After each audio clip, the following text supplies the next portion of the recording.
O livro de Gênesis. No primeiro vídeo, vimos como os capítulos de 1 a 11 definiram a história básica da Bíblia. Deus criou todas as coisas e fez os seres humanos à sua imagem para governar o mundo em seu nome. Os seres humanos escolheram o pecado e a rebelião, e o mundo ficou fora de controle num ciclo de violência e morte, levando à rebelião e à dispersão do povo na Babilônia. Então a grande questão é: o que Deus vai fazer para resgatar e redimir seu mundo?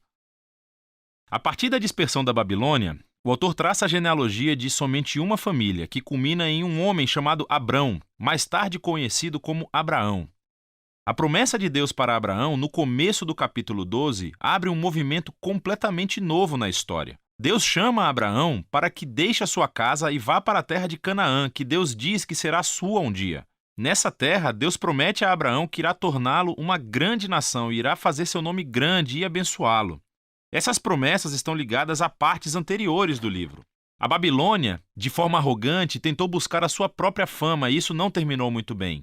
Mas Deus, em sua generosidade, vai dar um grande nome a esse cara sem nome, Abraão. A bênção de Deus para Abraão ecoa a bênção original que Deus deu ao mundo no início de tudo.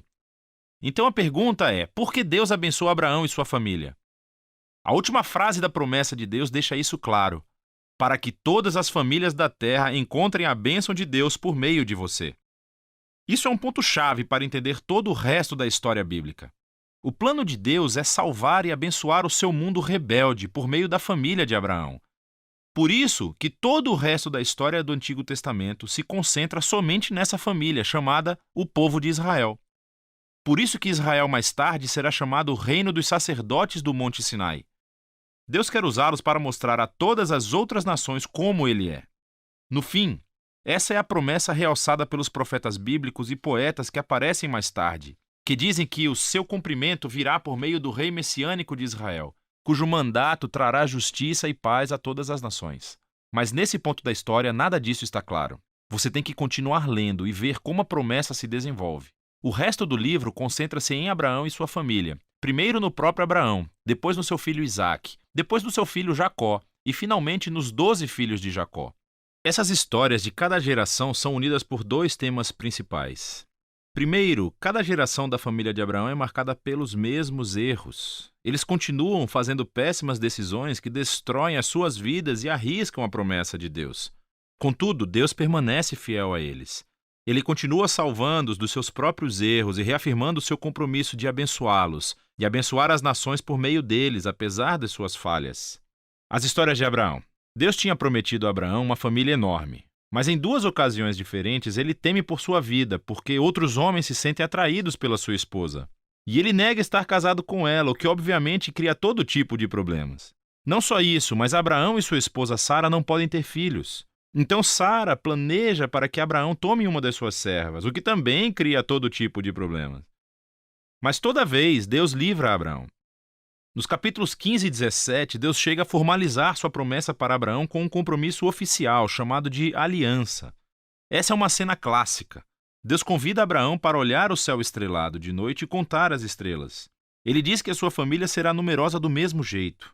Apesar das probabilidades, sem filhos e sem maneira de ter nenhum filho no momento, Abraão olha para o céu e simplesmente confia na promessa de Deus.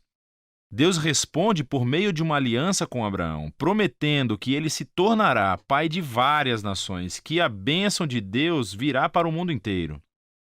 Deus pede que Abraão marque a sua família com o sinal da aliança, a circuncisão de todos os meninos da família. Esse símbolo serve para que eles lembrem que a prosperidade da sua família é uma dádiva de Deus. Abraão termina por ter muitos filhos e morre em idade bem avançada. As histórias de Jacó abordam esses temas de forma ainda mais dramática.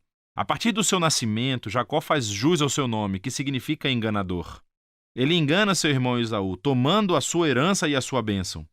E ele faz isso enganando seu velho pai, que estava cego e simplesmente vai embora.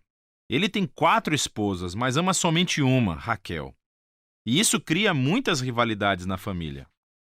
A única coisa que o humilha é ser enganado por seu tio Labão, que toma anos de sua vida. O jogo finalmente virou. Um Jacó humilhado regressa à sua terra natal. Em uma história muito estranha, Jacó acaba lutando com Deus e exige que Deus o abençoe. Algumas coisas nunca mudam, não é? Contudo, Deus honra a sua determinação e passa a bênção de Abraão para Jacó. Deus muda o nome de Jacó para Israel, que significa aquele que luta com Deus. É nessa última parte do livro, da história dos filhos de Jacó, que todos os temas convergem num ponto comum. Jacó ama o seu penúltimo filho, José, mais do que qualquer outro, e lhe dá um casaco especial. Os 10 filhos mais velhos passam a odiar José. Eles sequestram-no e planejam matá-lo. Mas em vez disso, eles decidem simplesmente vendê-lo como escravo para o Egito, onde ele termina na prisão. Isso é que é um fracasso de família. Mas Deus está com José. Ele planeja a liberdade de José da prisão e o faraó termina por colocar José na posição de vice-comandante de todo o Egito. José salva a nação do Egito durante um período de fome. Ele acaba salvando os seus irmãos e sua família de morrerem de fome. Mais uma vez podemos ver que a loucura e o pecado da família de Abraão encontram a fidelidade de Deus, que transforma a maldade dos irmãos em uma ocasião para salvar vidas. Isso é exatamente o que José diz perto do final do livro. Ele diz aos seus irmãos: vocês planejaram isso para o mal, mas Deus planejou para o bem, para salvar muitas vidas. Essas palavras são estrategicamente posicionadas no final do livro, porque resumem não apenas a história de José e dos seus irmãos, mas também o livro como um todo.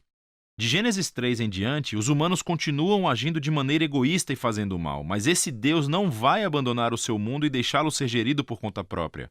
Ele permanece fiel e determinado a abençoar as pessoas, apesar das suas falhas. Você pode ver isso especialmente na forma como aquela promessa misteriosa sobre o descendente da mulher se desenvolve durante o livro. Lembre-se de Gênesis 3. Deus prometeu que esse guerreiro ferido viria e destruiria a serpente e derrotaria o mal na sua fonte. O autor então conecta essa promessa diretamente à linhagem de Abraão. Essa é a parte sobre como Deus trará a sua bênção para as nações. De Abraão, a promessa é ligada a Judá, o quarto filho de Jacó, da seguinte maneira.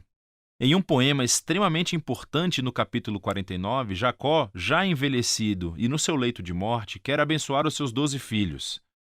Quando chega a vez de Judá, Jacó prevê que Judá se tornará a tribo dos líderes reais de Israel.